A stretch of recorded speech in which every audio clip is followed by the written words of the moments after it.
A paz do Senhor, meus irmãos, vamos continuar aqui dentro do assunto, da criação do homem. E hoje vamos falar aqui no tópico de número 3, dentro desse assunto de antropologia sobre a criação do homem, o seguinte: macho e fêmea os criou. Então essa distinção, entre o homem e a mulher é de fundamental importância. Daí ter sido mencionado no texto que narra a criação do ser humano. Então, desde o princípio, Deus os fez. Está lá em Gênesis 1, 27, parte B.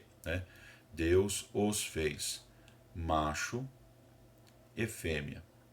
A palavra macho, lá no hebraico, é a palavra zahar. Zahar, que significa macho, mas também pode significar masculino. E fêmea vem da palavra hebraica negeva, e pode significar fêmea, mas também pode significar feminino, Então a palavra hebraica para macho pode ser macho ou masculino, e a palavra hebraica para fêmea, nekeva, pode significar fêmea ou feminino. Bom, então a ordem para crescer e multiplicar-se jamais poderia ser dada a dois seres de iguais sexo.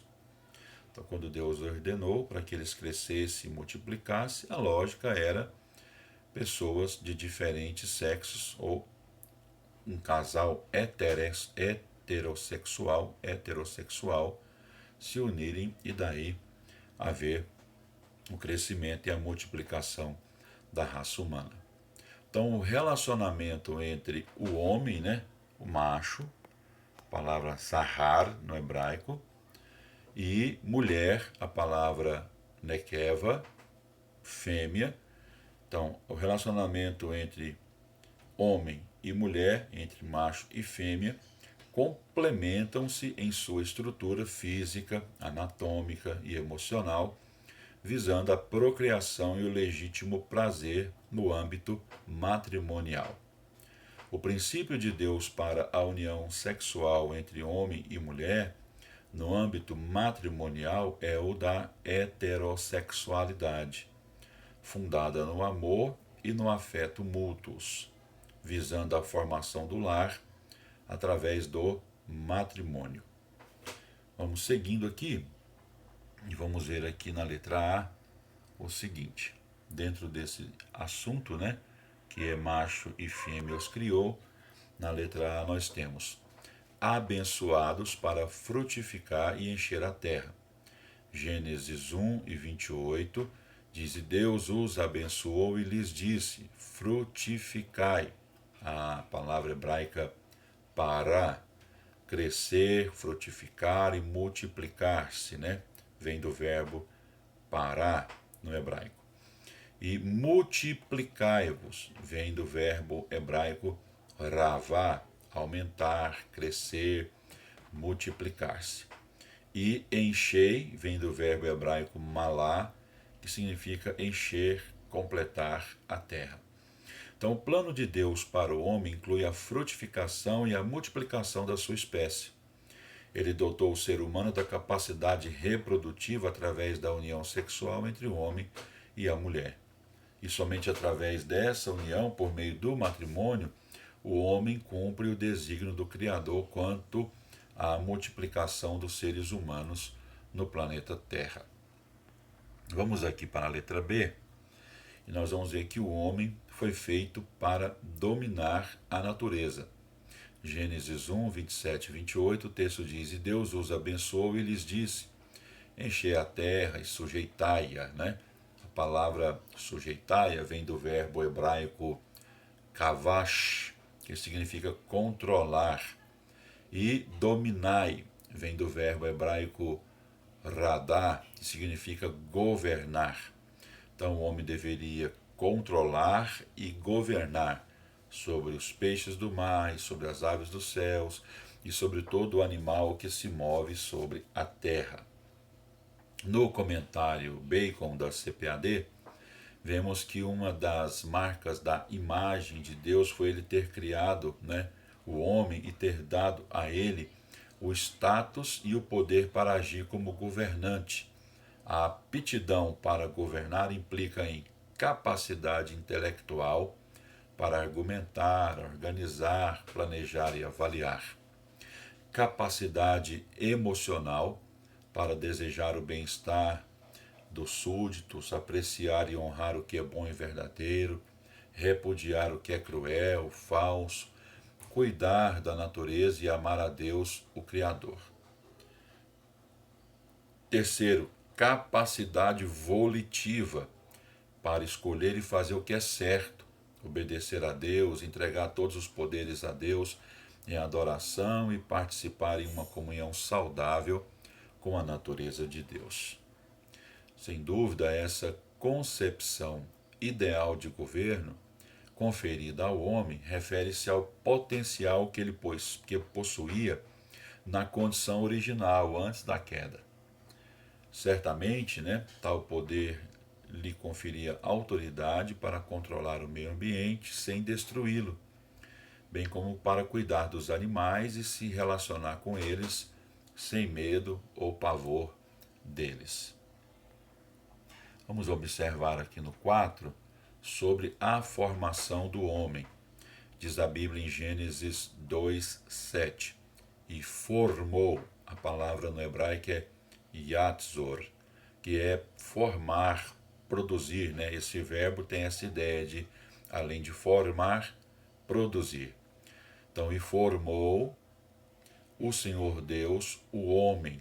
A palavra homem é Adam, do pó da terra. A palavra terra aqui é Adamá, que tem a ideia de solo, né? Terra como solo, que vem do verbo, ou que vem, melhor dizendo, da palavra hebraica, né?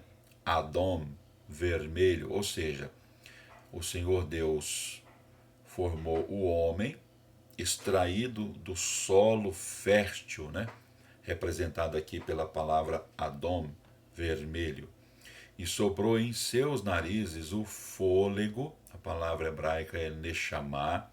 Fôlego é a mesma coisa que respiração, mas também pode ser traduzido por alma. E soprou em seus narizes o fôlego, né, da vida, Raim, vida. E o homem foi feito alma vivente, né? Nefesh Hayah. Então, aqui não há, em relação ao homem, uma sequência de fatos, mas um relato quanto à forma pela qual Adão foi criado e o método usado por Deus para sua formação física e espiritual. Deus fez o homem do pó da terra, né? Afar min hadamah, está lá no hebraico, ou seja, a expressão pó da terra lá, né? Afar min hadamah, é uma expressão para significar que Deus o fez das substâncias ou dos elementos químicos que existem no barro, né? Ou no pó da terra. Então vamos observar essa expressão, né, do pó da terra, e vamos observar que os elementos químicos ou substâncias encontradas no corpo humano são todas encontradas no barro ou na argila. Dos 106 elementos químicos existentes na natureza e conhecidos pelos cientistas, 26 são encontrados no corpo humano.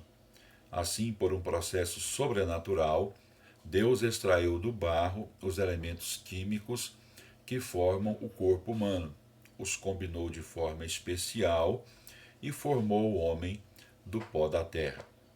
Então vejamos, o homem, né? Aqui tem uma tabela que eu fiz uma pesquisa e encontrei. Infelizmente não teve como eu disponibilizar aí para vocês, porque depois que eu fiz o material que eu encontrei essa tabela. Essa tabela ela está por porcentagem de acordo com o peso corporal. Então ele diz o seguinte, que 65% do corpo humano é composto por oxigênio, 18,5% de carbono, 9,5 de hidrogênio, né? 3,2 nitrogênio, 1,5 de cálcio, 1% fósforo, 0,4 potássio, 0,2 sódio, 0,2 cloro, 0,1 magnésio, 0,04 enxofre. Então, os 11 elementos mais comuns encontrados no corpo humano e a sua porcentagem em relação ao peso total do corpo, né? Ou os outros elementos, né? Traço menos do que 0,01%, são boro, crômio, cobalto, cobre, flúor, ferro, manganês, molibdênio, selênio, silício, estanho, vanádio. E além do zinco, né? Todos esses elementos químicos que se encontram no solo, que se encontram na argila, né? Também estão no corpo humano. Então isso é uma comprovação de que a Bíblia está afirmando uma verdade, que Deus pegou os elementos químicos do solo fértil, né, do pó da terra, e pegou desses elementos químicos e formou o corpo humano, inseriu, né, no corpo humano. Então o homem, né, tem em seu corpo 26 elementos químicos que são encontrados na natureza. Então que Deus abençoe sua vida. Muito obrigado por sua parceria e encerra aqui a nossa aula.